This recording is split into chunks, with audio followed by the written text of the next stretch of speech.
IMB-ID.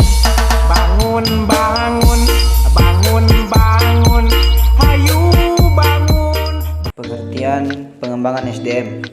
Pengembangan SDM atau sumber daya manusia adalah proses di mana karyawan dalam sebuah perusahaan dibantu secara terencana untuk meningkatkan kemampuan sehingga bisa menyelesaikan berbagai macam tugas yang berhubungan dengan peran mereka di masa depan. Pentingnya pengembangan SDM. Pengembangan SDM semakin penting manfaatnya karena tuntutan jabatan dari suatu pekerjaan, apalagi dengan kemajuan teknologi yang begitu cepat serta semakin ketatnya persaingan antar perusahaan sejenis. Faktor yang mempengaruhi pengembangan SDM. Menurut Mondi dan Noe pada tahun 1987, ada 6 faktor yang mempengaruhi pengembangan sumber daya manusia. Yang pertama, dukungan manajemen puncak.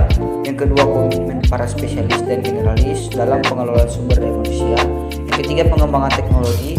Keempat, kompleksitas organisasi. Kelima, pengetahuan tentang ilmu-ilmu perilaku. Dan yang keenam, prinsip-prinsip belajar. Metode efektif dalam pengembangan SDM. Yang pertama ada refleksi. Refleksi diri akan menjadi acuan bagi manajer personalia dalam memberikan pelatihan dan pengembangan SDM. Yang kedua, pengalaman tim. Tim dituntut untuk dapat melakukan kerjasama, kreatif dalam mengembangkan ide, problem solving, dan hal-hal lain yang dapat memberikan pembelajaran dalam sebuah tim. Berikutnya ada lingkaran belajar, di mana dalam lingkaran belajar ini menuntut para pegawai untuk menghadapi dan berbagai jenis risiko permasalahan yang memungkinkan terjadi. Kemudian ada seminar.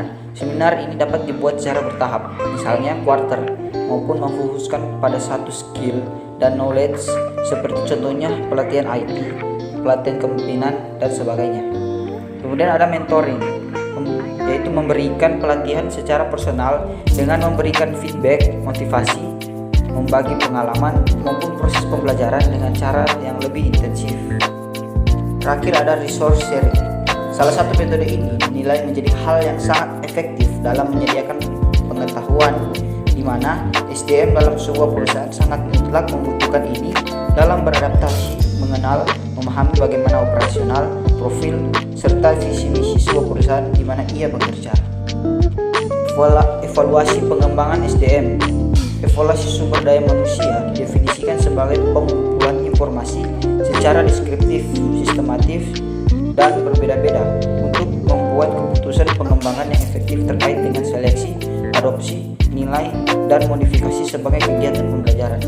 Tujuan dari tahap evaluasi ini adalah untuk mengetahui apakah tujuan pelatihan karyawan bisa meningkatkan keahlian, sikap, pengetahuan, kepercayaan diri, dan komitmen mereka dalam melakukan kerjanya. Pendidikan dan pelatihan. Pengembangan SDM pendidikan adalah proses penggunaan sumber daya manusia yang kompeten, mulai dari rekrutmen, seleksi, pengangkatan, pengembangan, sampai dengan penghargaan, serta kegiatan-kegiatan terkait lainnya untuk mencapai tujuan lembaga pendidikan.